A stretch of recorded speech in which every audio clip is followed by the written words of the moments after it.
Global Fight League. This is the new upstart MMA promotion. It was just released pretty recently. The draft was a couple days ago. And yeah, I have a lot to talk about regarding the GFL. Some good, some bad, some in the middle. So yeah, without further ado, let me get into it. Here are my top GFL prospects. So I made this list before the draft happened. Um, here are some guys that I thought should have been drafted. Some did, some didn't get drafted. Here are the guys who could have been in the UFC even. They're all pretty good. A lot of them are better than most of the people who did get drafted. So I'm just going to rattle through them pretty quick, just give you a quick summary of who they are, what their accomplishments are. And yeah, so first up we got Adalet Nurmatov, who's a featherweight from Kyrgyzstan, 13-2. Andre Harrison, featherweight, 22-3. He's kind of old, but he is still pretty decent. Demiris Magula, former UFC fighter, only lost to Armin Sarukian and Grant Dawson in the UFC. Mikey Linhares from Brazil, featherweight, 19-3, has a win over Andre Harrison. Carlos Petruzella, I think, is the best prospect. He's a 16-0 young welterweight from Argentina. Julio Arce is a featherweight, former UFC fighter, got a lot of good wins in the UFC as well, most recently over Herbert Burns. We have Alexander Maslov, who's an 11-1 heavyweight from Russia. He's the guy on the left, the tattooed one. Felipe Lins is a former UFC fighter. He's 18-5, really solid, kind of old, but still pretty decent. Kyle Dawkins is a middleweight from Pennsylvania, 15-4, really good fighter, amazing jiu-jitsu. He's the guy on the right. Vladislav Rudnev is a 10-0 welterweight.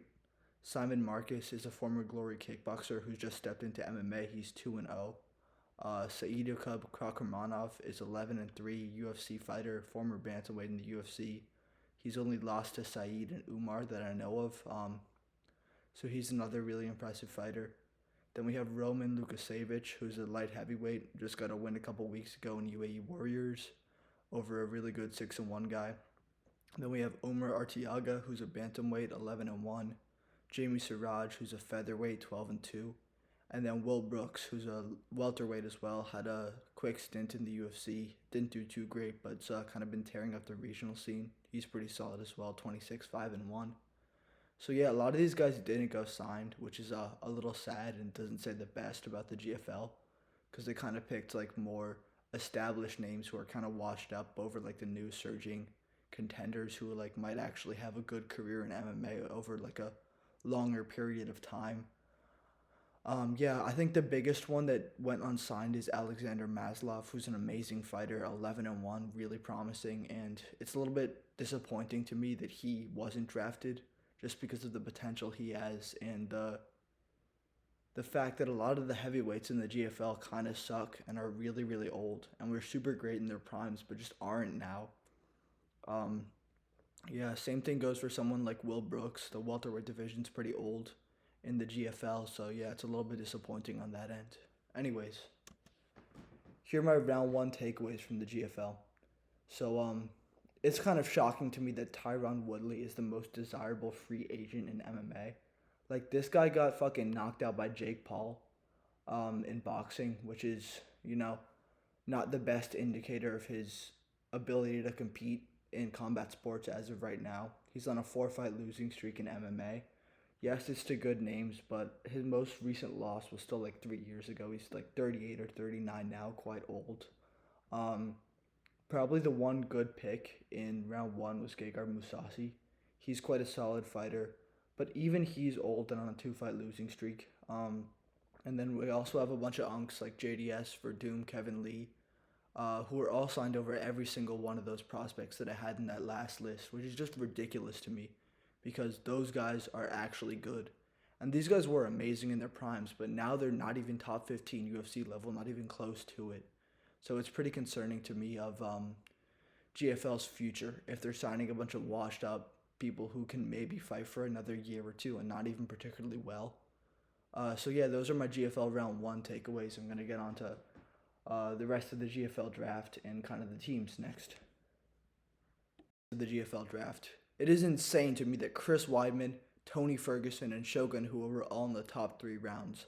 These guys are all old as fuck and have no business competing now in a premier organization. Like, Chris Weidman just retired a week ago, so I don't know why he's fighting. Tony Ferguson is on an 8 fight skid. And then Shogun Hua got knocked out by Ihor Bataria and retired 2 years ago. And Ihor Bataria himself is a bum who just got released from the UFC and was a shit middleweight. So like these guys have no business fighting at all, especially in the GFL, which is ridiculous. My first prospect was drafted at the 18th pick. That was Carlos Petruzella. He was drafted after Tony Ferguson, which is insane because this guy would smoke Tony Ferguson in like 20 seconds. And then we also got to talk about Bai Nguyen. So this lady is 6-9 in MMA, 35 years old on a 2 fight losing streak. She's an atom weight, and there's no way to me that the GFL couldn't find 12 atom weights, at least with a winning record. It is insane to me that this woman got drafted over any of those other prospects that I had listed. She's shit. 6-9 is ridiculous. She's probably going to be 6-11 at the end of this because I do not see her winning at all. It is insane to me that this woman got drafted. It kind of shows just how low caliber the GFL is when it comes to their fighters. And if they want to compete with the UFC, with the PFL, with ONE, even with organizations like KSW, LFA, Cage Warriors, they got to sign better people, man. This woman is worse than a regional level MMA fighter, and it is insane to me that she is one of the 120 fighters that the GFL picked. Blows my mind. Not the best sign for the GFL, but what can you do? All right, on to the first team. Team New York. I give this team a rating of 0 out of 10. All unks other than bums like Dylan Dennis, who's a fucking 2-0 fighter and is only known for being Conor McGregor's little, groupie, pretty much. And then we also have Alexei Olenek, who's 45 years old, looks like he's 60. Just going through this, if you look at it, maybe someone like Kai Kamaka will stand out as a decent enough prospect, but he's still not very good. He's 12-5. And yeah, man, Team New York is not very good, and I don't see them doing particularly well. Their best hope is probably Holly Holm when it comes to fighters, but even she's 45 years old. She's not particularly good in her own right at this current stage. Yeah, there's nothing really else to say about Team New York, man. We got people like OSP, Neiman Gracie, Kevin Lee, all very washed up. And then we also got Ripoff Marab over here, Zvia Lasishvili. About each of these teams. I give this one a rating of 9 out of 10. It has less old heads. It has a couple decent prospects from my list. Natalia Kuzatina, Andre Harrison, Yoel Romero, Felipe Lins, Robelis de Spain, all themselves have decent shots at winning their respective divisions. But yeah, this team also does have a couple of bums. Junior Dos Santos is pretty washed. Marlon Moraes is fucking chinny as shit right now.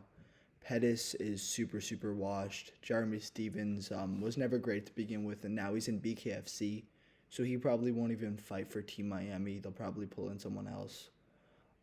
We have people like Delano Taylor and Gleason Tebow, who are both pretty old. Delano Taylor was never that great to begin with either. So yeah, Team Miami probably has one of the better shots to win, but the team is very mixed. But yeah, for the GFL, I give it a 9 out of 10. Now we have Team London. This team sucks. 3 out of 10. Mostly bums or washed up old heads. We have Gegard Mousasi and we have Josephine Knudsen, who are both pretty solid. Both can win. And then other than that, nothing. Tanner Bozer, shit. Stuart Austin, don't even know who that guy is. And I know who most people are in this sport, so it's not a good sign. Alexander Gustafsson washed up, Latifi washed up. Going down the list, you have people like Mike Grundy, who got cut from the UFC a while back. Same with Cameron Else. So yeah, this team does not have the best shot at winning, I would say. Probably is one of the worst shots at winning, other than Team New York. So yeah, next we have Team LA. Team LA has a 2 out of 10. I'll just go ahead and say that too. Chad Mendez, Uriah Faber, Lorenz Larkin are pretty good, but then we have Tony Ferguson. So, yeah, they lose points for that. They maybe would be a 4 or 5 out of 10 if they didn't have Tony, if they had a better lightweight. But, yeah, Tony Ferguson, it's sad that he's fighting here. He should not fight again. He shouldn't have to fight again. He should be able to retire. And then also they have Frank Mir, man. This guy should not be fighting right now. Same with Andrei Arlovsky. Same with Ray Borg. Even Uriah Faber, he retired a while back. I don't really understand why he's back. So yeah, Team LA is not the most stacked team, but Lorenz Larkin's really good, so I'll give them that. Now we have Team Dubai. This team's pretty solid. 8 out of 10. A lot of decent prospects are signed. They probably have the most of the people on my list. They have Nurmatov. They have Ismagulov. Um, I'm disappointed that they didn't sign Alexander Maslov, the 11-1 heavyweight I was talking about earlier, because he's a lot better than Duffy. He's definitely a lot better than Ali Asayev as well. Although Asayev's undefeated, he did draw with Steve Mowry, who is on a 2-fight losing streak right now. So not the best guy to draw with. And then Akhmedov is old, not very good. Luke Rockhold is a decent fighter in his prime, but not very good right now. Tafik Masayev is pretty overrated. Same with Timur Valiev. They'll probably win the lightweight division because Ismagulov's really good. But other than that, I don't see them doing particularly well. But just because of the good names that they have, I'll give them an 8 out of 10. Now we have Team Sao Paulo. They get an 8.5 out of 10. Pretty solid team. They have a lot of really good prospects as well. Mikey Linhares, Julio Arce, Carlos Petruzella are all really good. And then, the rest suck, Mauricio Hua was amazing in his prime. Prime was 15 years ago. He lost to Pateria. Really bad looks. Fabricio Verdum, again, not the best sign that this man is fighting in 2025. Patricky Pitbull was not great in his prime, and he's out of his prime now. Henan Burrell, Sunset, both another two fighters that are pretty washed up. And then I don't know a whole lot about the female fighters here. Reynoso's decent. She's 6-0 as a pro and 6-0 as an amateur, so she's solid. I don't think she beats Knutson, though, so I don't think they're going to win there. And, that's Team Sao Paulo. So, on to the next part. Tina from Miami. She was the former LFA interim strawweight champion. She's quite solid, on a bit of a win streak. She's very good. I saw her most recent fight against Gimaraj.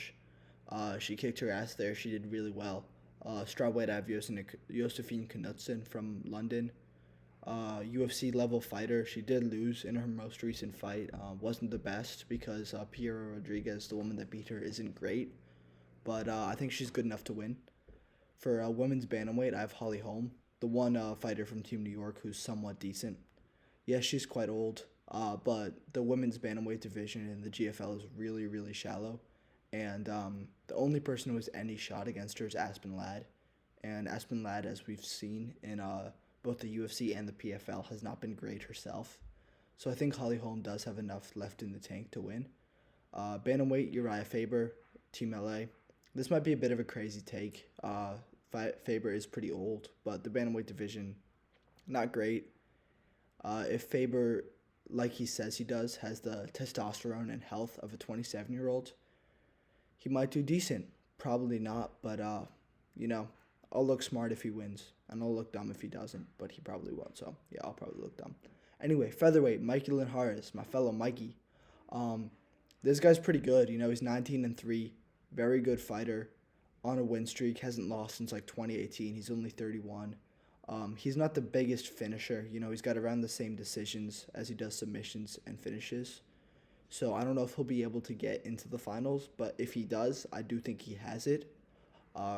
Pretty high-quality fighter, Next, we have Damir Ismagulov for the lightweight division. This guy's great, UFC level, top 15 UFC level. He's only lost to Grant Dawson and Arman Sarukian, and those are both not bad people to lose to, A lot of lightweights do lose against those guys, so I do think this guy will probably win.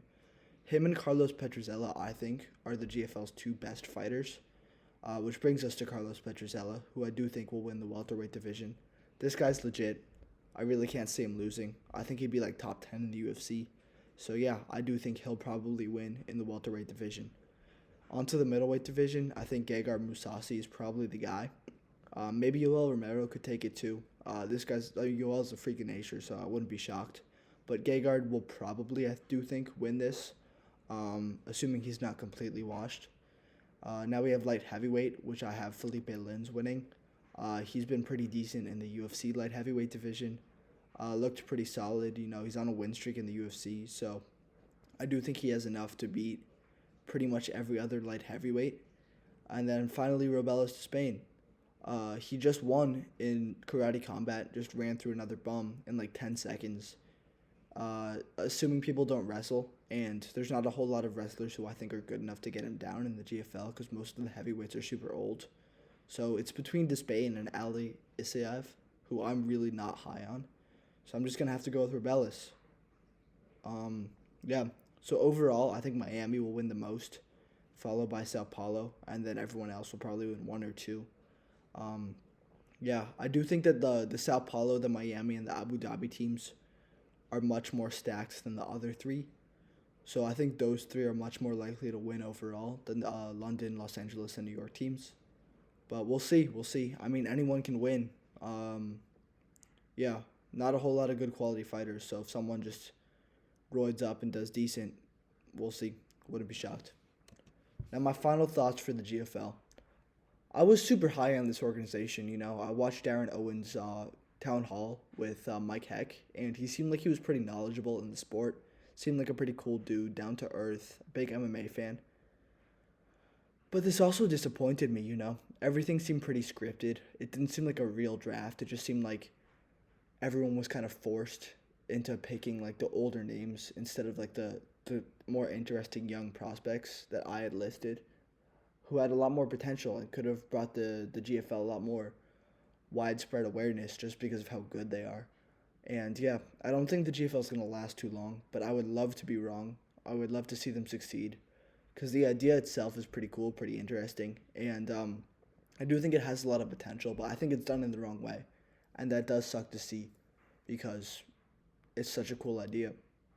Anyways, thank you so much for watching. I'll try and come out with another video in a couple days about UFC Adesanya versus Imavov and my picks for that.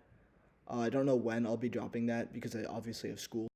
Yeah, hopefully I'll get it out to you soon. I think Adesanya will win, but yeah, I'll go into more detail in the coming days. Thank you so much for watching, and please don't forget to like and subscribe. All right, peace.